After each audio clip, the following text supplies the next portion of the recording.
அவருடைய முகமெல்லாம் கருத்து விட்டிருக்கிறது. மனம் ரொம்ப வருத்தம் அடைந்தது. முகம்லாம் கருக்கிற அளவுக்கு என்ன அந்த அளவுக்கு இரத்த ஓட்டம் எங்கெல்லாம் குறைவாக இருக்கிறதோ அங்கெல்லாம் கருத்து போவதற்குண்டான வாய்ப்புகள் இருக்கிறது. தலையில தான் அவருக்கு அடிபட்டதா சொன்னாங்க. அதனால இரத்த ஓட்டம் தலையில ரொம்ப பாதிக்கப்பட்டிருக்கும். அவருடைய தோற்ற பொலிவை நான் பார்த்தபோது அதிர்ந்து போனேன். இவ்வளவு கடினமாக சுதந்திர போராட்ட காலத்தில் ஆங்கிலேய பிரிட்டிஷ் ஏகாதிபத்தியத்தை தண்ணி காட்டிய வரலாறு அவருடைய வரலாறு. உதவிக்கு கூட யாரும் இல்லை, தனியாகத்தான் இருந்தார். ஒரு சின்ன கைப்பை தான் வைத்திருந்தார். அவர் கட்டியிருக்கும் வேட்டி, மேல் துண்டு, சட்டை எதுவுமே அயன் செய்ததாக கூட இருக்காது. அவங்க மனைவி இறந்த துயரம் அவரை பாதி மனிதன் ஆக்கிவிட்டது என்பதை நான் உணர்ந்து கொண்டேன். என் கண்ணை பார்த்தாலே நான் என்ன நினைக்கிறேன் என்பதை தெரிந்து கொள்வார். அது அவரால் தாங்கிக் கொள்ளவே முடியல. கடைசி வரைக்கும் என்ன சொன்னார்னா, வெளியே போகும்போது அவன் நினைப்புதான் இருக்கு, எங்க போய் பேச போனாலும் அவன் நினைப்புதான் வருது அப்படின்னு. எங்க போனாலும் மனைவி நினைப்பு வரும் பொழுது அது ஒரு மிகப்பெரிய சோக வரலாறா அவருக்கு மாறி போனதை செகண்ட் ஏசியில் நான் டிக்கெட் போட்டிருந்தேன். நான் ஏறி உள்ள உட்காந்துட்டு செகண்ட் ஏசியில் தான் அவரு இருப்பாருன்னு நான் தேடி தேடி பார்த்தேன். கிடைக்கல அவரு. சடனா அப்படி திரும்பி பார்த்தா 3வது வகுப்புல கீழே படுத்துட்டு இருக்காரு. ஐயா என்னங்க அப்படின்னா, இல்லைங்க என்னுடைய வாழ்நாள்ல நான் இந்த ஏசி கோச்சி, ஃபர்ஸ்ட் கோச்சி இதெல்லாம் நான் போனதே கிடையாது.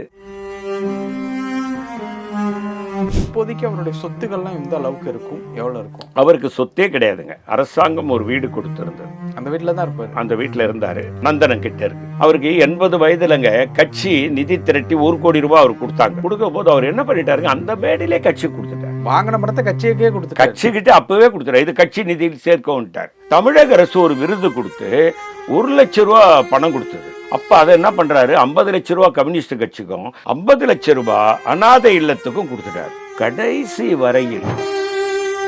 ரியல் ஒன் நேயர்களுக்கு வணக்கம். இன்று நம்மளுடைய நேர்காணலுக்கு காங்கிரஸை சேர்ந்த திரு பொன் கிருஷ்ணமூர்த்தி அவர்கள் இணைஞ்சிருக்காங்க. சார் வணக்கம். வணக்கம் சார். சார், உங்களுடைய நண்பர், சொல்லப்போனா சகோதரர் திரு நல்லக்கண்ணு ஐயா அவர்கள் தற்பொழுது பார்த்தேன். ஒரு நல்ல மனிதருங்க. இன்றைக்கு தமிழகத்தினுடைய மிகப்பெரிய அடையாளமாக காட்டப்படக்கூடியவர், மரியாதைக்குரிய மூத்தவர் ஐயா நல்லக்கண்ணு அவர்கள். அதில் எந்த மாற்று கருத்தும் இல்லை. தூய்மையின் சிகரமாகவே வாழ்ந்து கொண்டிருக்கிறார். இன்றைக்கு 101 வயது வந்துவிட்டது. முதுமை என்பது தடுக்க முடியாத ஒன்று. பெரிய விஷயம் இல்லை சார், மிகப்பெரிய விஷயம். 101 வயதிலும் அவர் தடுமாறி கீழே விழுந்துவிட்ட காரணத்தினால்தான் இன்றைக்கு ஆஸ்பத்திரியில் இருக்க வேண்டிய கட்டாயம் ஏற்பட்டிருக்கிறது. உதாரணமாக ஒன்று சொல்ல வேண்டுமென்றால், புதுக்கோட்டையில் ஒரு நிகழ்ச்சிக்கு நான் போகிறதுக்கு இருந்தேன். அப்போது பெரியவர் ஐயா நல்லக்கண்ணு அவர்கள் ரயில்வே ஸ்டேஷனில் இருந்தாங்க. பார்த்தா, ஐயா எப்படி இருக்கீங்கன்னா, நல்லா இருக்கேங்கன்னு பேசிக்கிட்டு இருந்தோம். எனக்கு கம்யூனிஸ்ட் இயக்க தோழர்களோடு நெருங்கிய நட்பு உண்டு. ஐயா நல்லக்கண்ணு உட்பட தாப்பாண்டியன் சார் பார்த்தீங்கன்னாக்கா, ராஜீவ்காந்தி அசோசியேஷன் நடக்கும்போது அவருடைய மொழிபெயர்ப்பாளருக்காக வந்தவர். அவர் அந்த நேரத்தில் குண்டு வெடித்த போது அவர் உடம்பு ஃபுல்லாக பல்லட்ஸ் போய் அதனால் 2 கிட்னி ஃபெயிலியர் ஆகி இறந்து போயிட்டார். திரு தாப்பாண்டியன் அவர்கள் செயலாளராக, கம்யூனிஸ்ட் கட்சியினுடைய செயலராக இருந்தபோது பலமுறை நான் அவரை பார்ப்பதற்காக அவர் உடல்நலம் விசாரிக்கும் போது, ஐயா நல்லக்கண்ணு அங்கே இருப்பாங்க. வாங்க, எப்படி இருக்கிறீங்க, நல்லா இருக்கீங்களான்னு ரொம்ப அன்பாக, பணிவாக, பாசமாக பேசக்கூடிய ஒரு மனிதராக நான் அவரை பார்த்திருக்கிறேன். அதைவிட மிகப்பெரிய அடையாளம் எளிமையின் அடையாளமாகவே வாழ்ந்துவிட்டு மறைந்து போங்க. அந்த புதுக்கோட்டைக்கு ட்ரெயினில் ஏறும்போது அவரை பார்த்துட்டேன். நான் ஓப்பனாகவே சொல்கிறேன், செகண்ட் ஏசியில் நான் டிக்கெட் போட்டிருந்தேன். நான் ஏறி உள்ளே உட்காந்துட்டு செகண்ட் ஏசியில் தான் அவர் இருப்பாருன்னு நான் தேடி தேடி பார்த்தேன். கிடைக்கல அவர். அதாவது ட்ரெயினுக்குள்ளே எல்லாம் நேராக உள்ளே போகலாம், கடைசி வரைக்கும் போகலாம். அந்த வித்தவுட்டு டிக்கெட் இருக்கு, ஏதாவது டிக்கெட் இல்லாத ஒரு கோச் இருக்கும், அதுக்கு மட்டும் அது அப்போயே வாங்கிக்கிட்டு ஏறுவாங்க. அன்ரிசர்வ்டு கோச்சுன்னு சொல்லுவாங்க. அதை தவிர மற்றதெல்லாம் உள்ளே போகலாம். போய் அப்படி பார்த்துட்டு சடனாக அப்படி திரும்பி பார்த்தா, அந்த 3வது வகுப்பில் கீழே படுத்துட்டு இருக்காரு. ஓப்பா, நீங்கள் தேடும்போது அவரையும் தாண்டி போயிட்டீங்க. கொஞ்சம் தாண்டி போகும்போது அப்படி எதேச்சியாக திரும்பி பார்க்கும்போது அவரை மாதிரி இருக்கேன்னு திரும்பி பார்த்தா அவர் தான். ஐயா என்னங்க அப்படின்னா, இல்லைங்க என்னுடைய வாழ்நாளில் நான் இந்த ஏசி கோச்சி ஃபஸ்ட்டு கோச்சி இதெல்லாம் நான் போனதே கிடையாது. எப்போவுமே மக்களோட மக்களாக இந்த 3ஆம் வகுப்பில் தான் நான் போவேன்.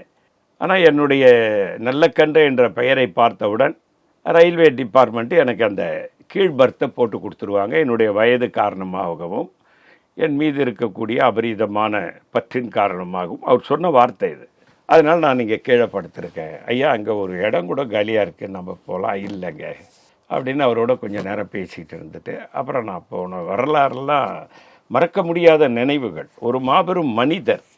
அவர் இன்றைக்கு டிவியில் கூட பார்த்தா அவருடைய முகமெல்லாம் கருத்து விட்டிருக்கிறது என்று ஒரு செய்தியை பார்த்தபோது மனம் ரொம்ப வருத்தம் அடைந்தது. முகம்லாம் கருக்கிற அளவுக்கு என்ன, அந்த அளவுக்கு அது தாங்க என்னன்னு தெரியல. இரத்த ஓட்டம் கொஞ்சம் குறைவாகி வயதான காரணத்தினால் இரத்த ஓட்டம் எங்கெல்லாம் குறைவாக இருக்கிறதோ அங்கெல்லாம் கருத்து போவதற்குண்டான வாய்ப்புகள் இருக்கிறது. அதுபோன்று ஏதோ நடந்திருக்கும். தலையில் தான் அவருக்கு அடிபட்டதா சொன்னாங்க.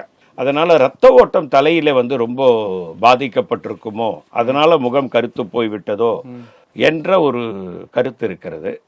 ஆகவே ஒரு நல்ல மனிதர். இன்றைக்கும் ஒரு இப்போ காந்தி, காமராஜ், கக்கன், லூர்தம்மாள், ஜோதி அம்மாள், ஜோதி வெங்கடாஜலம், ராமையா, இப்படி எங்கள் இயக்கத்திலே அடையாளம் காட்டப்படக்கூடிய எளிமையின் சிகரங்களாக வாழ்ந்துவிட்டு போன மறைந்த தலைவர்கள் வரிசையிலே பார்த்தீர்கள் என்றால் ஐயா நல்லக்கண்ணுக்கு அதிலே நிச்சயம் ஒரு இடம் உண்டு. கம்யூனிஸ்ட் தோழர்கள் எப்பவும் எளிமையாகவே இருப்பார்கள். நான் ஒரு மாதத்திற்கு முன்னால் கூட எழும்பூர் ரயில்வே ஸ்டேஷனில் ட்ரெயினுக்காக போயிருக்கும்போது இப்பொழுது இடது கம்யூனிஸ்டுடைய செயலாளராக இருக்கும். அப்போ ஒரு செயலாளர் ஆகலை அந்த நேரம், ஒரு மாதம் இருக்காது. ஆகிறதுக்கு ஒரு மாதத்திற்கு முன்னால் அவர் வந்தார். இப்போ கொஞ்ச நாளைக்கு முன்னால் அவரும் 3வது வகுப்பை நோக்கி போனார். அப்போவும் திரு சண்முகம் இப்போ செயலாளராக இருக்கார். இடது கம்யூனிஸ்ட் வலது கம்யூனிஸ்ட்னு சொல்லுவாங்க. இடது கம்யூனிஸ்டினுடைய செயலாளர் 3ஆம் வகுப்பு பெட்டி தான் போனால் அப்போ அவருக்கு சொன்னேன், ஐயா நல்ல கண்ணு கூட இல்லைங்க, எங்கள் கம்யூனிஸ்ட் இயக்கத்தை சேர்ந்தவங்கெல்லாம் நாங்கள் சொகுசை விரும்புறதில்லைன்ற ஒரு வரியை திரு சண்முகம் அவர்கள் உதித்தது. இன்னும் இதை விட எளிமை நீங்கள் திரு வீரபாண்டியன், வலது கம்யூனிஸ்டினுடைய இன்றைய செயலாளர், நீங்கள் வீரபாண்டியனை பார்த்தீர்களானால் எளிமைன்னா எளிமை, அப்படி ஒரு எளிமை. அதாவது ஐயா நல்ல கண்ணுக்கிட்ட இருந்து இவங்க இதெல்லாம் கற்றுக்கினாங்களா, கற்றுக்கிட்டு இருப்பாங்க. இப்போ நாங்கள் கூடங்க ஐயா நல்ல கண்ணு போன்றவர்கள், பெருந்தலைவர் காமராஜர் போன்றவர்கள், கக்கன் போன்றவர்களை பார்த்து காங்கிரஸ்காரன் என்றாலே எளிமையின் மறு அடையாளம் யார் என்றால் காங்கிரஸ்காரர்கள். நிச்சயமாக கம்யூனிஸ்டுக்காரர்களை அதிலே உறுதியாக சேர்த்து கொள்ள முடியும். அதற்கு வாழ்ந்து இன்றும் நம்மோடு வாழ்ந்து கொண்டிருக்கக்கூடிய மனித புனிதர் ஐயா நல்லக்கண்ணு, அவர் நலம் பெற்று வர வேண்டும். இன்னும் 100 ஆண்டுகள் அவர் நலமோடு இருக்க வேண்டும். நமக்கெல்லாம் வழிகாட்டியாக இருக்க வேண்டும். இயக்கம் வேறாக இருக்கலாம், அது வேறு. ஆனால் ஒரு மனிதர் எப்படி இருக்க வேண்டும் என்பதற்கு, வாழ்ந்து காட்டுவதற்கு, அடையாளமாக ஒருவரை காட்டுவதற்கு அவர் வாழ வேண்டும் என்பதுதான் என்னுடைய ஆசை. அவர் இன்னும் 100 ஆண்டுகள் வாழ வேண்டும். இறைவன் அதற்கு அருள் புரிய வேண்டும். அவர்கள் இறை நம்பிக்கை அற்றவர்களாக இருந்தாலும் அந்த இறைவன் இறை அற்றவர்களுக்கும் இறை பற்று இல்லாதவர்களுக்கும் இறைவன் அருள்பாலிப்பான் என்று வரலாறு சொல்லுகிறது. அந்த வகையிலே அவரை மீண்டும் நம் முன்னால் கொண்டு வந்து உட்கார வைக்க வேண்டும் என்பது என்னுடைய ஆசை. இப்போ கிரிட்டிக்கல் சுச்சுவேஷன்ல தான் இருக்காரு. கிரிட்டிக்கலாக இருக்குன்னு சொல்கிறாரு சகோதரர் வீரபாண்டியன். சற்று முன்னால் ஒரு பேட்டி கொடுத்ததை நான் பார்த்தேன். செயலாளர், கம்யூனிஸ்ட் கட்சி எந்த பதவியில் ஐயா நல்ல கண்ணு இருந்தாரோ அந்த பதவியில் திரு வீரபாண்டியன் இருக்கார். அவர் சொன்னார், எதுவும் இல்லை, மருத்துவர்கள் கண்காணிப்பில் இருக்காங்க, அதனால் தவறான செய்திகள் தயவு செய்து வெளியிட வேண்டாம் என்று கேட்டுக்கொண்டதை கூட நாம் பார்த்தோம். மருத்துவம் இன்றைக்கு மிகப்பெரிய வளர்ச்சி அடைந்திருக்கிறது. ஆனாலும் அந்த மருத்துவ வளர்ச்சியை தாண்டி வயது என்பது ஒரு காரணமாக அமைந்து விட்டது. இருந்தாலும் இறைவன் அவரை மீண்டும் நம்மிடத்தில் சேர்க்க வேண்டும். அப்படி என்றுதான் நாம் வேண்ட வேண்டியதாக இருக்குது, வேண்டிக் கொள்ள வேண்டியதாக இருக்குது. ஓகே, அப்போ அவருடைய உடல்லாம் எப்படி இருந்தது? இல்லை, நான் அவரோட ரயிலில் பயணம் போது அவர் தனியாக தான் வந்தார். உதவிக்கு கூட யாரும் இல்லை, தனியாகத்தான் இருந்தார்.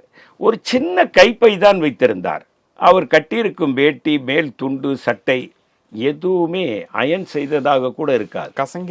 கசங்கி இருக்கும். துவைச்சி காய வச்சு போட்டுக்கிட்டு வந்துடுவார். இதுதான் அவருடைய அடையாளம். நீங்கள் பெருந்தலைவர் காமராஜர் கூட தன்னுடைய ஒரு நிகழ்வில் ஒரு கூட்டத்தில் சொல்லுவார், தாம்பரத்துக்கு பக்கத்தில் ஒரு கல்விக்கூடம் திறந்து வைக்க போனேன், அதை ஜீவா தான் அடிக்கல் நாட்டினார். அது ஜீவா இங்கே தானே இருக்காரு, கூப்பிட்டு போகலான்னு முதல்வர் ஜீவா வீட்டுக்கு போகும்போது, காமராஜ் நீ முன்னால் போனா பின்னால் வரேன்.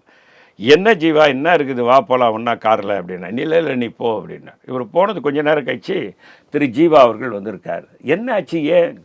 ஒரு வேட்டி ஒரு சட்டை தான் இருக்கு, நீ வரும்போது தவள் தானே கட்டியிருந்தேன், அதை காய போட்டிருந்தேன், அது காஞ்சிடுச்சு, அதை கட்டிக்கிட்டு தான் இப்போ வந்தேன்னு சொன்னாராம். எப்படிப்பட்ட வரலாறுங்க. சொத்துக்கள் எதுவுமே சேர்க்காம அந்த மாதிரி இருந்ததுக்கு என்ன காரணம்? அந்த காலத்து அரசியல்வாதிகள், அதான் பெருந்தலைவர் காமராஜர் ஒரு நிருபர்கள் கேட்டபோது, நீங்கள் செய்ததை சொல்லாமலேயே விட்டு விட்டீர்கள், உங்கள் தோல்விக்கு அதுதான் காரணம் என்று சொன்னபோது அவர் சொன்னார், எனக்கு தோல்வி பெரிதாக தெரியவில்லை. ஒரு தாய் இருக்கிறார், அவருக்கு 4 குழந்தைகள் இருக்கிறது, அதை வளர்க்க வேண்டியது, படிக்க வேண்டியது எல்லாம் அந்த தாயினுடைய கடமை தானே.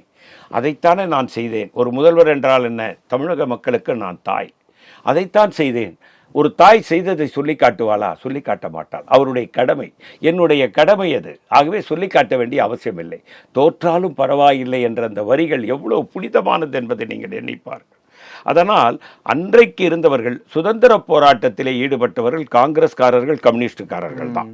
திமுக அவங்களுக்கு சுதந்திரத்துக்கு சம்பந்தமே கிடையாதுங்க. அதில் பெரியார் இவங்க பெரியார் மிகப்பெரிய சுதந்திர போராட்ட வீரர்.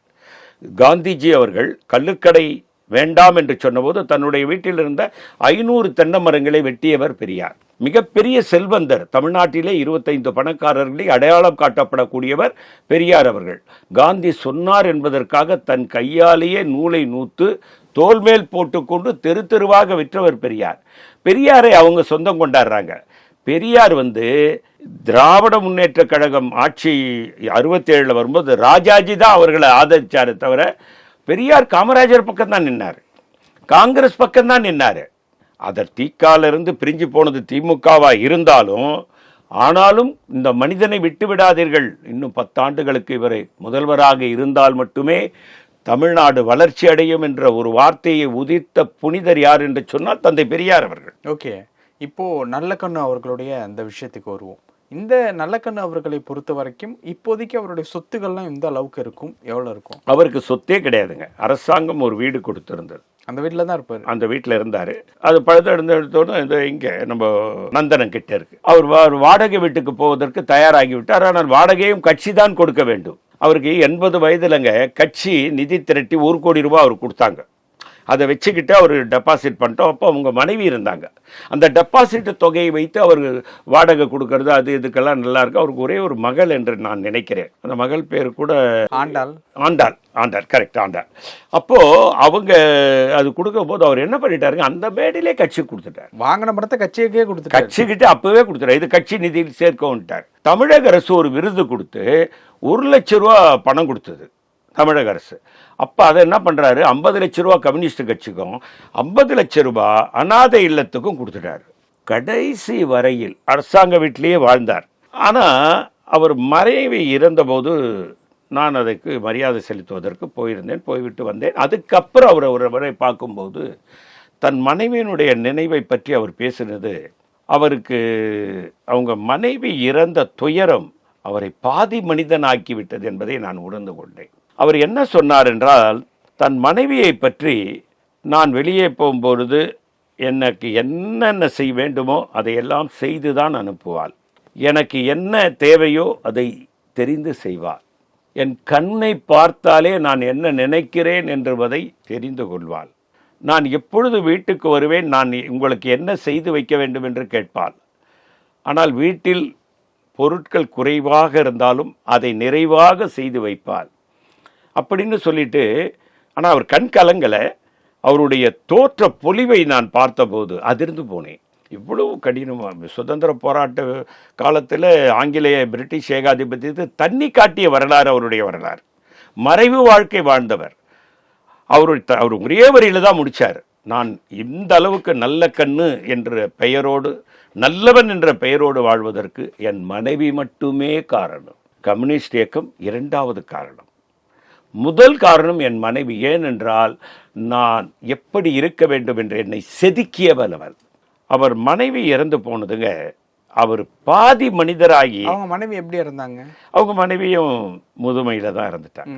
முதுமை, அதாவது 83 வயசு 84 வயசு அவருக்கு இருக்கும்போது இறந்து போயிட்டாங்க. ஒரு 15 ஆண்டுகளுக்கு முன்னாலே இறந்து போயிட்டாங்க. ஓகே, அதை அவரால் தாங்கிக் கொள்ளவே முடியல. கடைசி வரைக்கும் என்ன சொன்னார்னா, வெளியே போகும்போது அவன் நினைப்பு தான் இருக்குது, எங்கே போய் பேச போனாலும் அவன் நினைப்பு தான் வருது அப்படின்னு. எங்கே போனாலும் மனைவி நினைப்பு வரும் பொழுது அது ஒரு மிகப்பெரிய சோக வரலாறாக அவருக்கு மாறிப்போனதை நான் அறிந்தேன். அதே நேரத்தில் திரு தா பாண்டியன் அவர்கள் செயலாளராக இருக்கிற நேரத்தில் அந்த அலுவலகத்துக்கு நான் நிறைய தடவை போயிருக்கேன். அந்த அலுவலகம் சாதாரண அலுவலகமாக போயிருக்கேன். மிகப்பெரிய அலுவலகமாக முத்தரசன் கூட, மரியாதைக்குரிய திரு முத்தரசன் எனக்கு நெருங்கிய நண்பர். அதை விட என்னுடைய அருமை சகோதரர் வீரபாண்டியன் அவர்கள் என்னுடைய நெருங்கிய நண்பர். திரு சண்முகம் அவர்கள், மகேந்திரன் அவர், இவங்கெல்லாம் கம்யூனிஸ்ட் இயக்கத்தில் இருக்கவங்களாம் என் மேலே ரொம்ப அளவற்ற அன்பு கொண்டவர்கள். திரு தா பாண்டியன் அவர்கள் ராஜீவ்காந்தியினுடைய இடத்துல அவருடைய அவருடைய பேச்சை மொழிபெயர்க்க வந்தவர். அவருடைய உடம்பெல்லாம் பல்லட்ஸ் ஆயிடுச்சு. நான் அடிக்கடிக்கு அவரை பார்க்க போவேன். அவருடைய கிட்னி அந்த குண்டுகளால் தான் செயலிழந்து போயிடுச்சு. அப்படியே செயலாளராக இருக்கும்போதே அவருடைய உடம்பு நலிவடைந்து போனதுனால நான் அடிக்கடிக்கு அவரை பார்க்க போகும்போதெல்லாம், ஐயா நல்ல கண் அங்கே இருப்பாங்க, அவரிடம் 5 நிமிடம் பேசிவிட்டு தான் வருவேன். அவரிடம் பேசினால் நமக்கு ஒரு பூஸ்ட் கிடைச்ச மாதிரி இருக்கும். அவருடைய வார்த்தைகள், அவருடைய கம்பீரம். நிறைய பூஸ்ட் குடிச்சிருப்பீங்க போலயே. அந்த மனிதன் ஒரு மிகப்பெரிய ஆளுமை. ஓகே, அதில் எந்த சந்தேகமும் இல்லை. பல விஷயங்கள் பேசணும். நேரத்துக்கு ரொம்ப நன்றி சார். வணக்கம் சார்.